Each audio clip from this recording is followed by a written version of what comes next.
අද ලෝකයේ මිනිසුන් මිලියන 220කට වඩා වැඩි පිරිසක් භාවිතා කරන වේදිකාවක් තමයි කැන්වා කියන්නේ.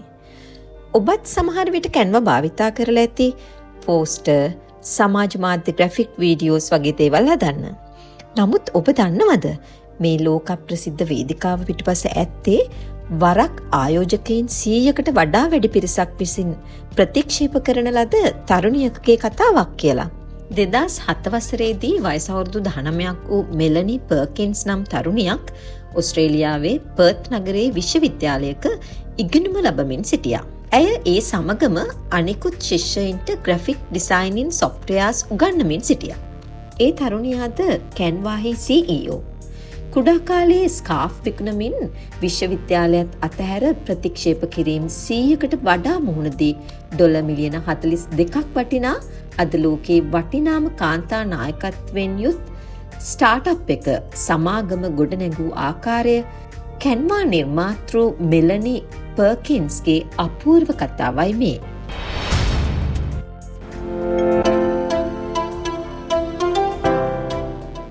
මෙලනි පර්කින්ස් උපත ලැබුවේ 1987 වසරේදී ඕස්ට්‍රේලියාවේ පර්ත් නගරයේ.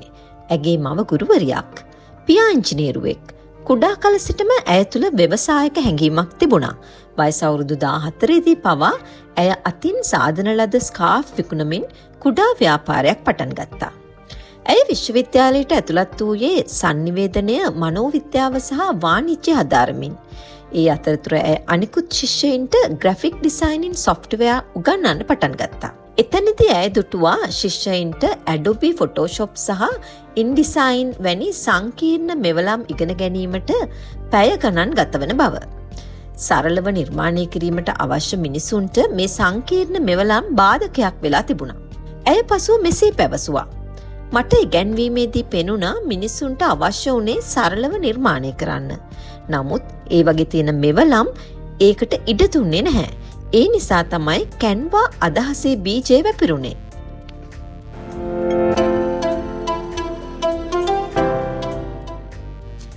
මෙලනි තම අදහස පරීක්ෂා කිරීමට තීරණය කළා කුඩා පරිමාණයකින්.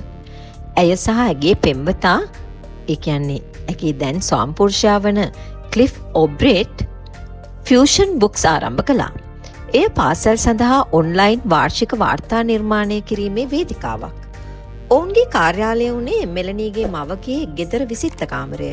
ඇය පසුව සිහිපත් කළා, මගේ අම්මාගේ විසිත්ත කාමරය මගේ කාර්යාලය වුණා.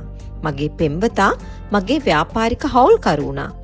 අපි පාසල්වලට ඔවුන්ගේ වාර්ෂික වාර්තා ඉතා සරලව නිර්මාණය කිරීමට හැකියාව ලබා දුන්නා. මෙලනිගේ මව පාසල් ගුරුවරයක් වූ නිසා ඇය දැන සිටියා ගුරුවරුන් Adobe InDesign වැනි සංකීර්ණ මෙවලම් සමග පැය ගණන් පොරබදින ආකාරය. ඒ නිසා වාර්ෂික වාර්තා ඔවුන්ට පරිපූර්ණ ආරම්භක ස්ථානයක් බවට පත් වුණා. ෆියුෂන් බුක්ස් ක්‍රමයෙන් වර්ධනය වෙමින් ඕස්ට්‍රේලියාවේ පාසල් 400කට වඩා වැඩි ප්‍රමාණයකට සේවා සැපයුවා. ඒ සාර්ථක ව්‍යාපාරයක් වුණා. නමුත් මෙලනි දැන සිටියා මෙය ඇගේ සිහිනයේ කුඩා කොටසක් පමණක් බව.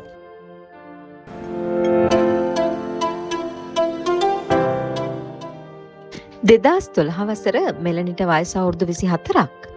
ඇයට දැන් අවශ්‍ය වුණා ෆියුෂන් බුක්ස් ඉක්මවා ගොස් ලෝකයේ සෑම කෙනෙකුටම නිර්මාණය කිරීමට හැකි වේදිකාවක් ගොඩනගා ගැනීමට. නමුත් ඒ සඳහා ඇයට ආයෝජන අවශ්‍ය වුණා. මෙලනි සහ ක්ලිෆ් ආයෝජකයන් 100කට වඩා වැඩි පිරිසකට තම අදහස ඉදිරිපත් කළා.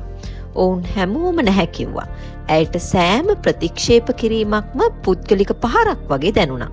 මෙලනි පසුව මෙසේ පැවසුවා: මම සැන් ෆ්‍රැන්සිස්කෝවට ගිහින් ගොඩක් ප්‍රතික්ෂේප කිරීම් වලට මුහුණ දුන්නා. ඒ සෑම ප්‍රතික්ෂේප කිරීමක්ම ගොඩක් වේදනාවක් ගෙන දෙනවා. ඇය මාස 3ක් තම සහෝදරයාගේ සැන් ෆ්‍රැන්සිස්කෝ මහල් නිවාසයේ බිම නිදාගෙන දිවා කාලයේ ආපන ශාලාවේ නිදහස් Wi-Fi භාවිතා කරමින් තොරතුරු ගවේෂණය කළා. මෙලනි සිලිකන් වැලි වෙත ගොස් ආයෝජකයන් හමුවීමට උත්සාහ කළා. ඇයට එරෙහිව තිබුණේ බාධක කිහිපයක්. පළමුව ඇය ඕස්ට්‍රේලියාවෙන්. සිලිකන් වැලි වලින් සැතපුම් දහස් ගණනක් ඈතින්. දෙවනුව ඇය තරුණියක්. එකල තාක්ෂණික ලෝකයේ කාන්තාවන්ව එතරම් සාදරයෙන් පිළිගත්තේ නැහැ. තෙවනුව ඇගේ අදහස ඉතා විශාල දෙයක් ලෙස සැලකුණා.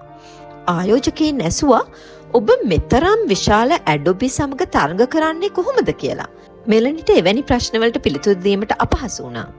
ඇය දැන සිටියේ එකම එක දෙයක් පමණයි. නිර්මාණය සෑම කෙනෙකුටම ප්‍රවේශ විය හැකි එකක් විය යුතුයි කියා. නමුත් මෙලනි තම උත්සාහය අත්හැරියේ නෑ. ඇය පැවසුවා මම හිතුවා මේ ඩිසයින් වල අනාගතය කියලා. ඒක මගේ හිතේ පැහැදිලිව තිබුණා.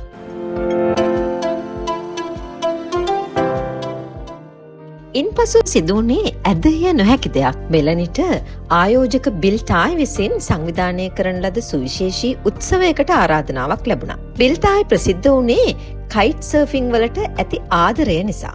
ඔහුගේ උත්සවවලදී කයිට් සර්ෆින් සෑම විටම ප්‍රධාන අංගයක් වුණා. මෙලනි තීරණය කළා ඇයට මෙම අවස්ථාව අතපසු කරන්න බෑ. ඇය කයිට් සර්ෆින් ඉගෙන ගන්න පටන් ගත්තා. ඇයට මුහුද ගැන බියක් තිබුණත් ඇය ඒ බිය ජය ගත්තා. ඔබේ පාදයේ දොරකොඩට ඇතුළු කරගන්න පුළුවන් නම් ඔබ ඒ සම්පූර්ණයෙන්ම ඇතුළු කළ යුතුයි. 2012 මැයි මාසයේදී මෙලනි කයිට් සර්ෆින් කරමින් සිටියදී ඇයව රිචඩ් බ්‍රැන්සන්ගේ නෙකර් දූපත අසල ජලධාරාවක සිර වුණා. ඇගේ රුවල් පිම්බී අසාර්ථක වූ අතර ඇය පැය ගණන් ගැලවීමට බලා සිටියා. කෙසේ හෝ ඇය දිවි ගලවා ගත්තා. ඒ ඇගේ කැපවීම නිසා. අවසානයේ අවදානමේ ප්‍රතිඵලය වුණේ ඇයට අවශ්‍ය ආයෝජනය ලැබීමයි.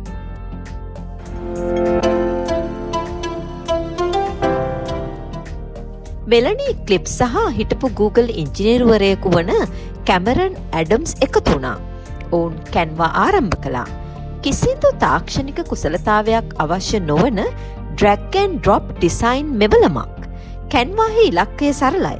ඔවුන්ගේ සමාජ ආර්ථික තත්ත්වය හෝ කුසලතාවය කුමක් වුවත් සෑම කෙනෙකුටම නිර්මාණය කිරීමට හැකි විය යුතුයි. But the idea was that at the moment when you're trying to create a brochure, you have to go to a stock photography library, then you have to go to a font library, and then you have to go to a stock layout library, then you have to cut out the images, like de-patch them, and that takes a whole hour just to do the very basics. And then 2013 ජනවාරි මාසයේදී කැන්වා මහජනයාට විවෘත වුණා. එහි පළමු වසර තුළම එය භාවිතා කරන්නන් ලක්ෂ ගණනක් ආකර්ෂණය කරගත්තා.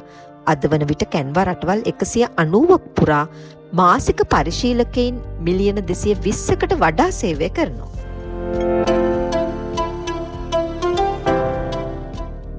කැන්වාහි වාර්ෂික ආදායම ඩොලර් බිලියන 3.5ක් ඉක්මවා ඇත. මාසික ගෙවන ග්‍රාහකයින් මිලියන 29ක් ඇත. සමාගමේ වටිනාකම ඩොලර් බිලියන 42ක්. අද කැන්වා ලෝක ප්‍රසිද්ධ වේදිකාවක්. මයික්‍රොසොෆ්ට් සහ Google වැනි යෝධ සමාගම් සමග තරග කරනවා. එය කාන්තාවක් විසින් ආරම්භ කරන ලද සහ මෙහෙයවන ලෝකයේ වටිනාම ස්ටාර්ට්අප් එකයි. මෙලනි ලෝකයේ බලවත්ම කාන්තාවන් 100ක් අතරට ඇතුළත් වී ඇත. ඇය ලෝකයේ ලාබාලතම ස්වයං උපයාගත් තාක්ෂණික බිලියන පතිනියන්ගෙන් කෙනෙක්. නමුත් මෙලනිගේ කතාවේ වඩාත්ම හදවත ස්පර්ශ කරන කොටස මෙයයි.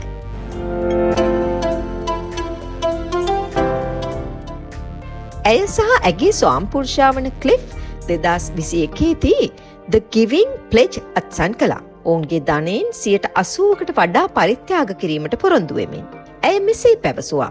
අපි අපගේ ධනය ලබා ගත්තේ අපට උපකාර කළ ප්‍රජාවෙන්. එම ධනය නැවත ලෝකයට ලබා දීම අපගේ වගකීමක්.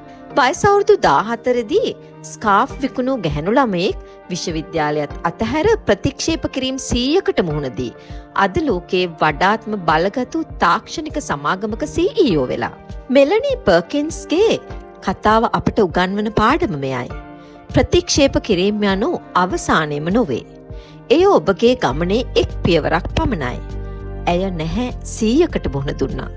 නමුත් ඇය එක ඔව් එකක් සොයාගත්තා. ඒ එක ඔව් එක අද ඩොලර් බිලියන 42ක වටිනාකමක් බවට පත් වුණා. ඔබ අද මුහුණ දෙන ප්‍රතික්ෂේප කිරීම ඔබේ අනාගත සාර්ථකත්වයේ පිටු විය හැකියි. ඔබේ සිහිනය විශ්වාස කරන්න. ඔබේ දැක්ම අල්ලාගෙන සිටින්න.